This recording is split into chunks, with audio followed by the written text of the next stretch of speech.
Hi guys, we are in book club number 20. Here we are, book club number 20 of my book, A Radical Awakening. I'm going to talk about something that may help you. And again, when I do these book clubs, I do not do them linearly from the book. I'm giving you extra stuff. Stuff that'll help you integrate the book, do better with the book when you buy the book or when you are going through the book. So if you are currently reading the book and you want to, not listen to the book clubs because I may give away the climax, don't worry, I'm not going in order. I just pick themes based on what's coming up from the posts I read in people's messages and share with you the themes as they show up in the moment. So I'm not doing this book club linearly because that takes the fun out of you reading the book. I'm just bringing up the core themes of the book. Yes. Okay. So Radical Awakening. It's my life's work. Everywhere I go, I try to share with people how they can suffer less and why they're suffering.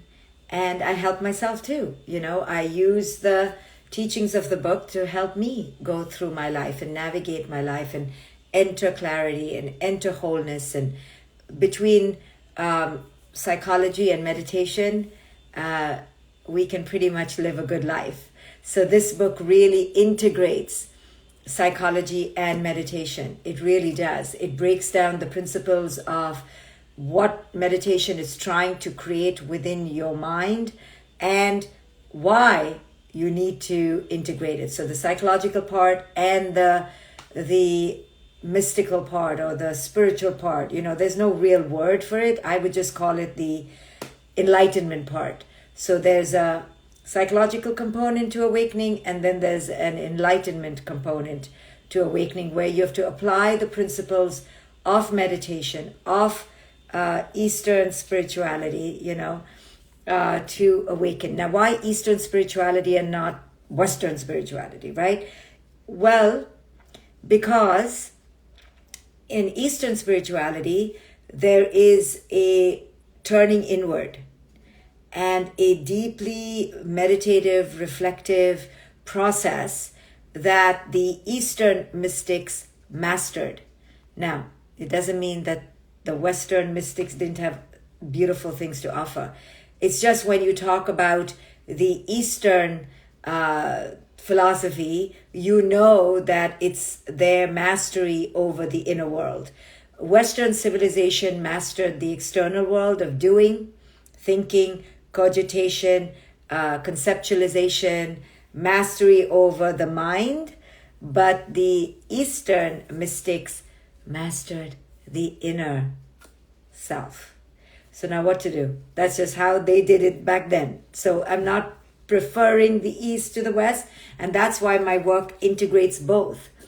It's the East with the West, right? So the first part of this book is a lot of Western psychology, talking about how our psychological patterns impact us, and then towards the end of the book, I get to the power of enlightenment and how you can use the principles of enlightenment to awaken you.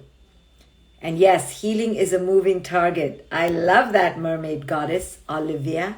I love that. Yes, healing is a moving target. Completely. However, you do get closer to the bullseye, okay? So you may start out like really out and misfiring and not even hitting the bullseye, but then, or even the target at all. But then as you heal, you do get closer, and once in a while, you do touch the bullseye, and you're like, oh my goodness, I just had a moment of wholeness. I just had a moment of clarity. What the hell was that? So you do get closer, yes? So don't give up hope. It's moving. But once in a while, you get on it. See, I do. I feel it. The deeper it gets, the better it feels. Yes, but it is a constant cultivation. I've been doing spiritual work, you wouldn't be able to tell, but since my early 20s, okay? Oh my goodness. 21 I started, and I'm 49 now. Okay? So it never ends. And that's what you mean by a moving target. Because you just got your mothering down, say, or you got your eating addiction down, say, or you got your body, deep insecurities like manageable, and then boom, you have a boss at work, or you got laid off, or you have a pandemic, and then other rageful, unremitting issues come up from the past, and you're like, what? What? I thought I was good.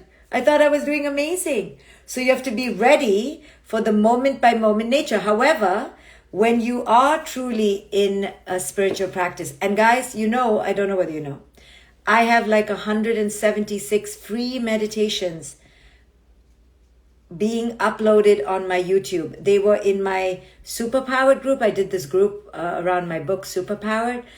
And then we are now uploading it. My assistant is here. Andrea, how many have we uploaded onto YouTube? So I have tons of free meditations. You remembered when the pandemic was going on, I did viral wisdoms for free. They're on YouTube. I have 72 free lectures that I did all through the pandemic for free. And then I have 176 free meditations. So, I also have meditation courses, but I have free meditations that are on my YouTube.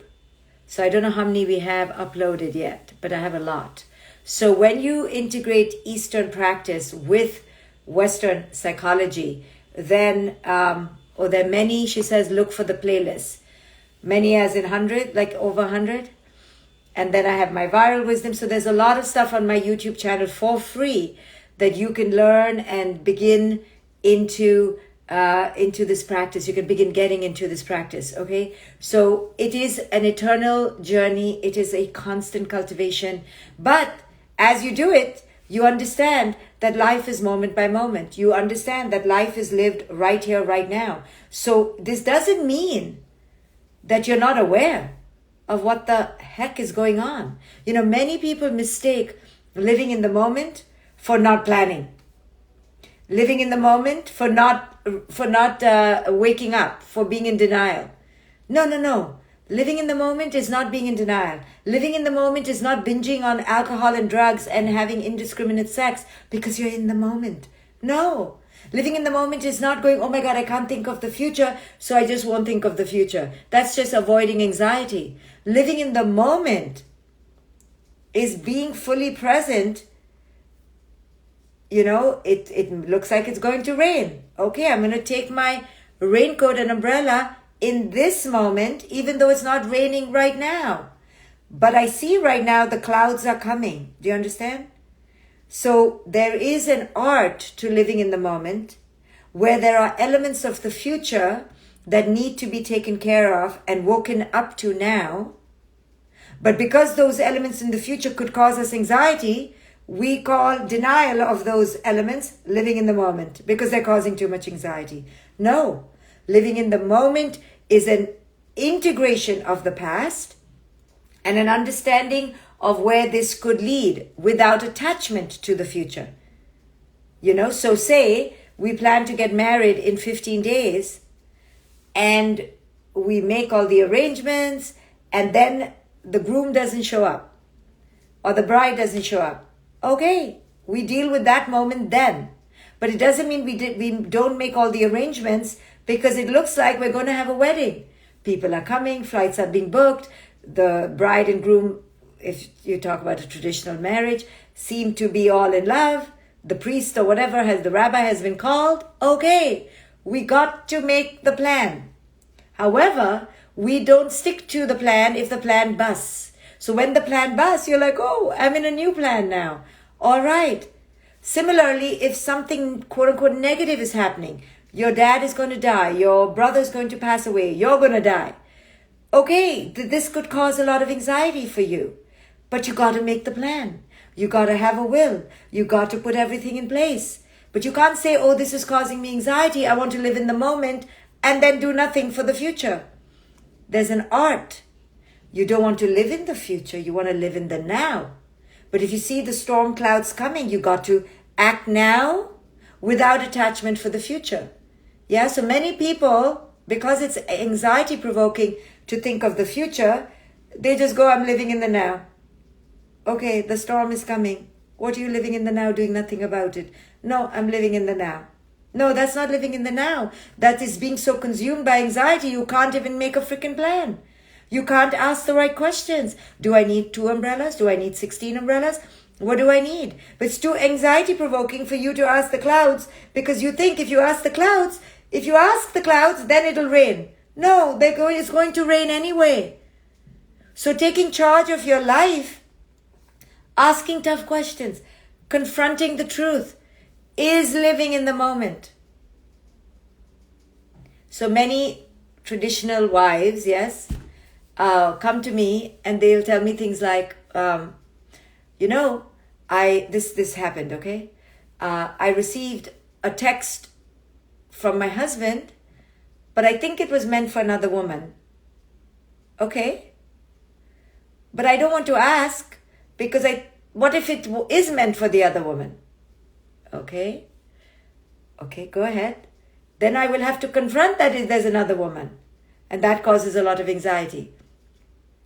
So I think I will just live in the moment. No, that's not living in the moment. That is denial of the moment. That is split off from the moment. That is anxiety in the moment. That is not in the moment.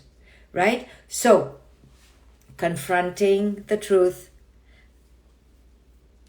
the signs, is not living in the moment. So, a lot of us deny, yes? And because denial is easy, because it's really hard to think of every moment of the future. Now, I'm not saying you have to think of everything of the future. I'm saying you have to base your plans in the now. You have to coordinate the now based on what's coming. If the signs are clear, if there's a wedding date and the rabbi's been called and the guests are coming, we got a plan.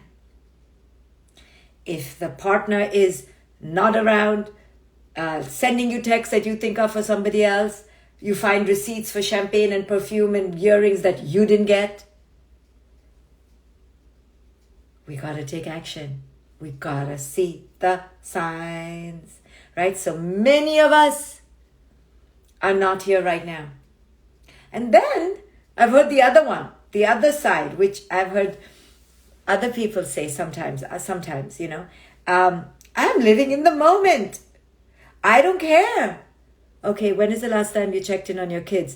Oh, like 16 days ago. I don't care. I'm living in the moment. You said I should live in the moment. No, but your moment includes you're a parent. Or your moment includes you are taking an exam. Your moment includes you have a sick mother at home. So our moment is always in context, yes? So if you don't like the context, you can leave the context. But till you leave the context, you're in the context, so your moment is in the context. Naylis says, just finished the book, speechless, but so enlightened. I'm so happy. Speechless but enlightened. Talking less but enlightened mind. I love it. Leave a review. We're talking about themes from my book, A Radical Awakening. This is book club number 20. I do not go in order. I pick themes and I elaborate on themes. So you're getting way more in this book club and the book. So read the book, guys. So, Get Fit by Carmen says, to awaken is a lonely journey. All of life is an alone journey. Loneliness is your projection onto aloneness. We shall make a meme out of that. Loneliness is your projection onto aloneness. All of life is an alone journey. All of it. You're always alone. At the end of the day, your joy is an alone business. Your interpretation is an alone business. So, understand, loneliness is a projection. You can be lonely in the most crowded house, in the most crowded family, in the most biggest family, in I was going to give other analogies of groups of doing things together, but I think I should stop. You get the point. So anyway, in Book Club 20, I'm talking about how to live in the present and what living in the present really means, and how meditation is the most powerful, unutilized tool in the world. Because when you learn to meditate, and I have a lot of free meditations for those signing on right now that are on my YouTube channel for free. I did them all in 2020. And by the way, next week, coming up soon in the next 7 days, I'm going to have my big summer blowout sale where all my courses are going to be 50% off. So we're just putting it together right now, my team and I. Look out for it this coming week. All my courses, 50% off for around 3 weeks. I do it in the summer and I do it at the end of the year. So you can grab your courses, grab it for gifts, keep it for the holidays and give it to people. There's a way to do that. I don't know what the way is, but we can figure it out. But coming up soon is a big summer blowout, 50% off sale. So my meditation courses are for 50% off, and there are many courses there. I would recommend the Awakened Heart if you want to really awaken. And it has a meditation component to it. So take those two. And if you're in a relationship, I have a course called Free to Be. Free to Be. So that's 50% off as well. Sale soon. So meditation is thought of as some wonky, winky, woohoo practice out in the East, but it's not. It's really the most profound practice you can undertake in your life, wherein you train your mind to be fully awake and present right here, right now, where you're not afraid of big emotions, where you don't bypass them because they can rise and pass, like the waves. When people are anxious of big feelings, they appear to be peaceful, but they're mostly bypassing. Spiritual and emotional bypassing is actually an emotional impediment to our growth. So what is spiritual and emotional bypassing is the examples I gave you. Denial. Okay, I'm okay. Okay, you're okay. No, you're not okay. Your life is falling apart. Your roof is falling down. Your children are all acting out. You don't have to say you're okay. Now you can be okay not being okay, but you're not okay. See the difference? Saying I'm okay when you're not okay is denial. It's spiritual bypass, emotional bypass. Watching, I'm not okay, but I'm okay. That is the occupation, the position of the spiritual warrior. And that position is only obtained from meditation. Sorry. You have to meditate to understand what I'm saying. You occupy the position of the warrior that is eternally okay, even though there is all not okayness going on in their life. So they can talk about not being okay. They can cry about not being okay. They can watch not being okay. They can see themselves not okay, but their eternal self is okay. Their form-based self is totally effed up, but their eternal self is never touched. So in meditation, you touch the eternal self, and that essence can never be contaminated. But that is the self that you return to in healing, and is the self that you occupy through meditation. So this book teaches these things. It's not going to heal you completely, but it is going to open your eyes to the denial you've been living in, to the patterns you have, to your own process, to why you have been the way you have. This is what the book teaches. Tomorrow I'm going to talk about chapter 5. I bookmarked it to talk about it today, but then I was in the moment. And chapter 5 is deconstructing patterns. The thread of the needle creates our life design. It stitches intricate shades of confusing patterns. Crisscross, crisscross, the colors move across the tapestry, causing us to lose sight of where it all began. Soon we wear clothes unaware of how the holes were stitched over. Soon we wear clothes unaware of how the holes were stitched over. So we're going to talk about this tomorrow, how we can deconstruct our patterns. So in this book, I teach you to first become aware of your patterns, and then how to deconstruct them, and then how to transcend them, and then how to enter the eternal self. So this book is a process, it's a path to your eternal self. And I encourage you to grab your copy today. So thank you for joining me. Book club number 20. Living in the moment means being awake. Understand the difference between being in denial and spiritual and emotional bypassing to really being in the moment. Really being in the moment means being authentic to the context. You cannot escape the context. The context must be paid attention to, and then you can leave the context, but you can't act like the context isn't there. Oh, I'm just so okay. No problem. No problem. I have no problems. I just found out I'm dying of cancer, right? For example. And you're like, no, I'm okay. It's okay to not be okay. That is the mastery. That is the ability to watch without being caught up, but not to pretend like you're okay when you're not okay.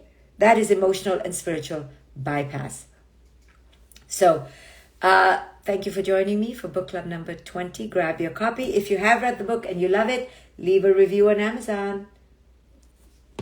Thank you guys. See you when I see you.